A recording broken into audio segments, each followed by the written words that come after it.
We are so pleased today to have Dr. John Alverdy for our SIS web interview.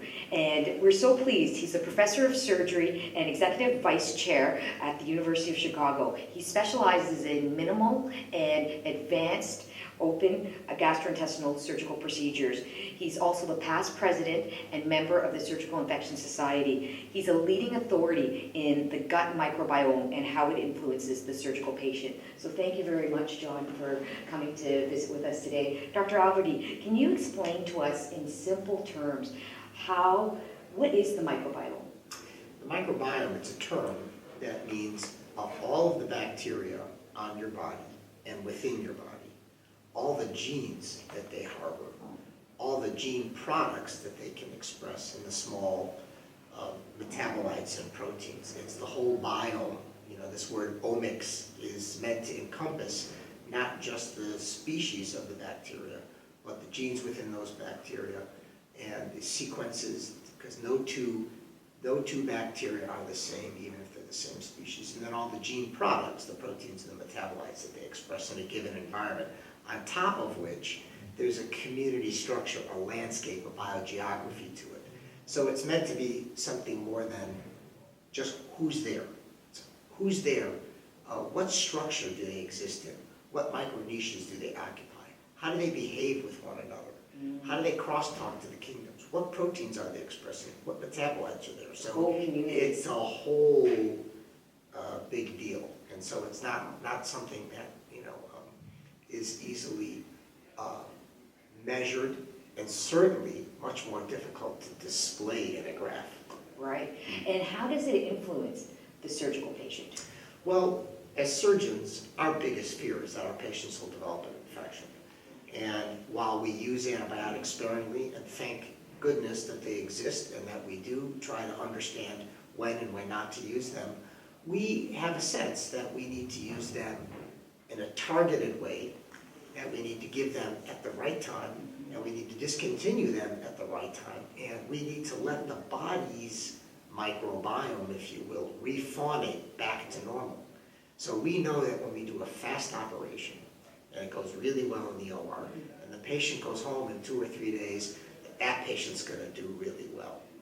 And some of that probably relates to the fact that we've minimally disturbed not only their body's physiology, but the microbiome itself.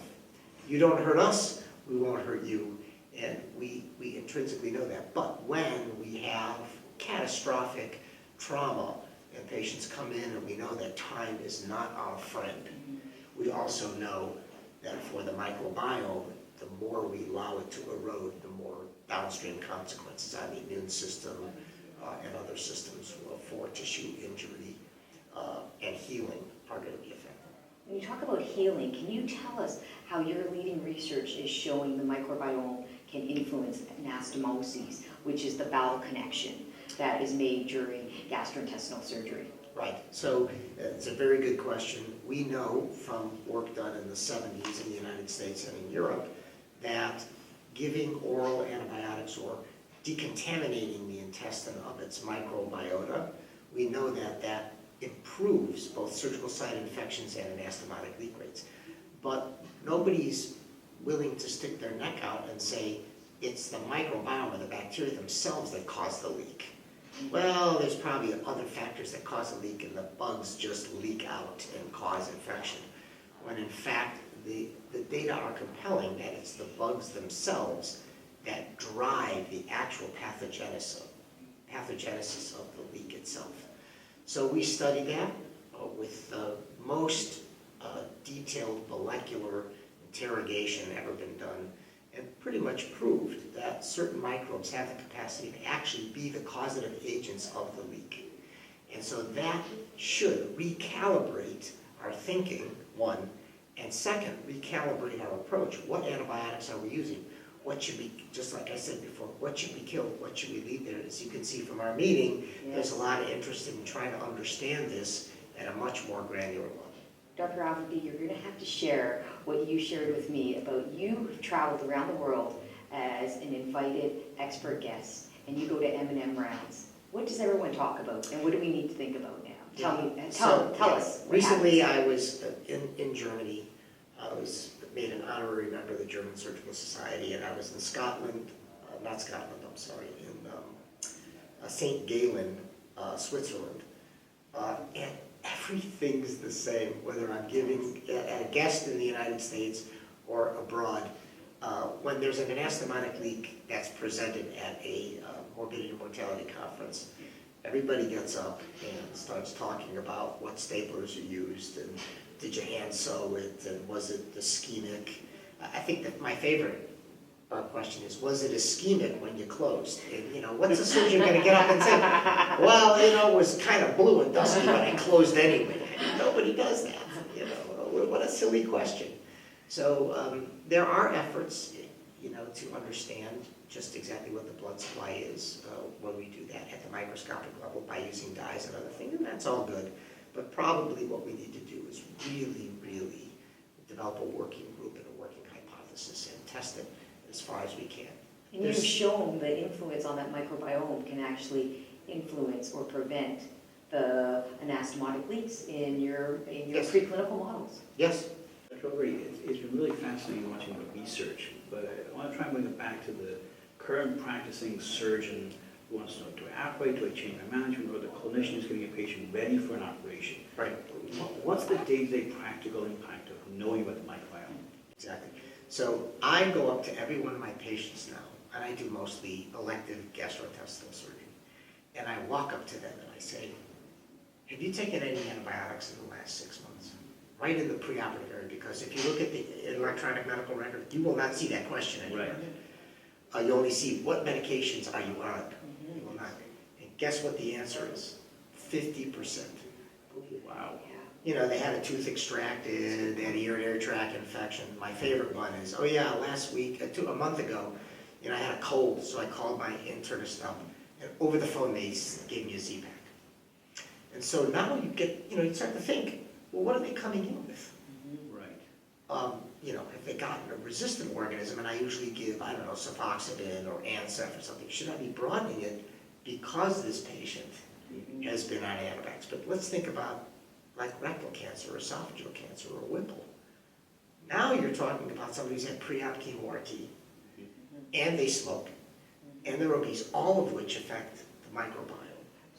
And now, if you had a way, let's just say like the Hemocult test, you had a way, and there's a way is coming, where you could take a stool sample or a nasal sample or swab, whatever you're doing, right in the pre-op area and spread it, and it goes, you've got 3 organisms with these resistance genes in them that you better cover because you're sewing that esophagus together. Right. Or you're going to spill some of the esophageal content or the rectum or the gallbladder or whatever it is. And so I think there's going to be point-of-care diagnostics, probably not before I retire, but there will be point-of-care diagnostics that will guide our antibiotic therapy because of microbiome research. So you and others at university, particularly someone like Dr. Jack Gilbert, has shown you can affect the microbiome by your diet or by activity.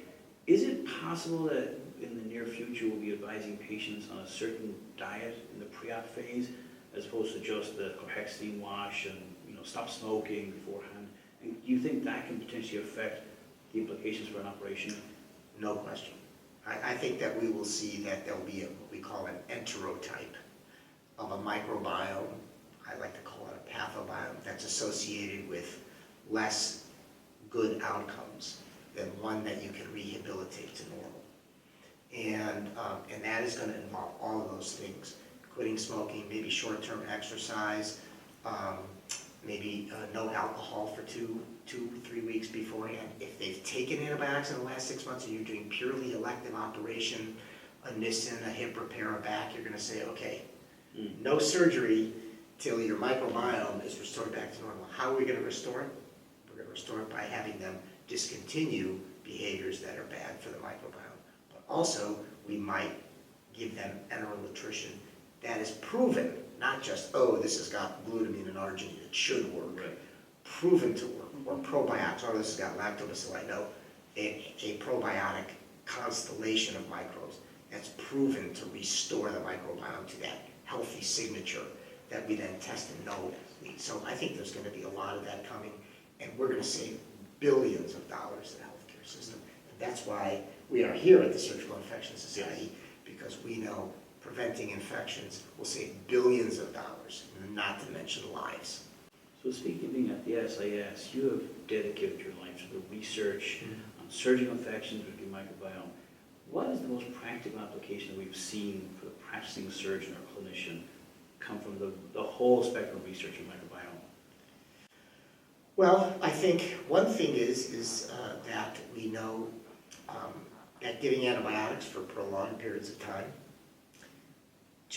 and thinking that we're preventing infections, I'm talking about elective surgery, has harmful effects. It doesn't prevent infections, and it can cause problems like C. diff and other things.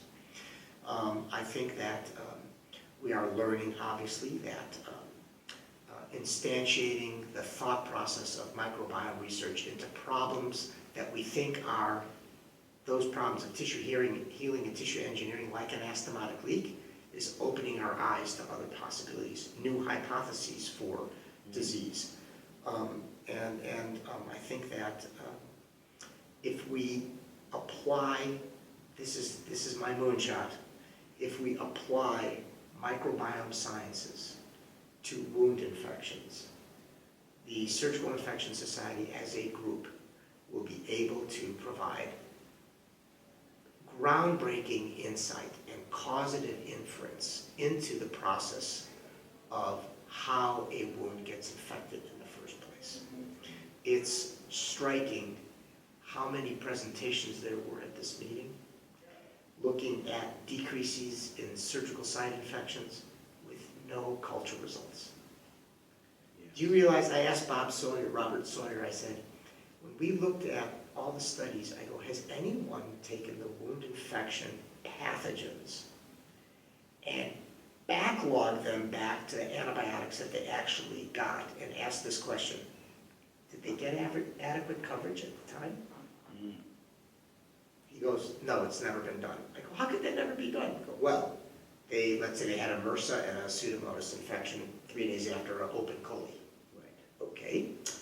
Did that occur during the operating room? Well, we didn't do cultures, so we can't tell at the end of the case. All right. Did you prophylax against those two at the time? No. Why not? That patient was a smoker, had immunosuppressive therapy, had IBD, was on steroids and Remicade. Why didn't you think of those two organisms before? Right. Well, we've never done the homework to even pair the culture results to the prophylaxis used. Now, it's striking that we haven't done that. Yes. We just go, no compliance and this and that and the other and bundle, and it went down by 50%. I'm like, awesome. Now, why did those other 5% get infected? Those are the important questions. Well, I don't know, but look, I went down 50%. I'm like, well, 5% over there, they want to know why they still have a wound vac on 3 months later. Now, Dr. Alverdy, as our past president and a member of the Surgical Infection Society, maybe share with us why you feel that this is a relevant society to be part of as anyone who cares for a surgical patient. Right.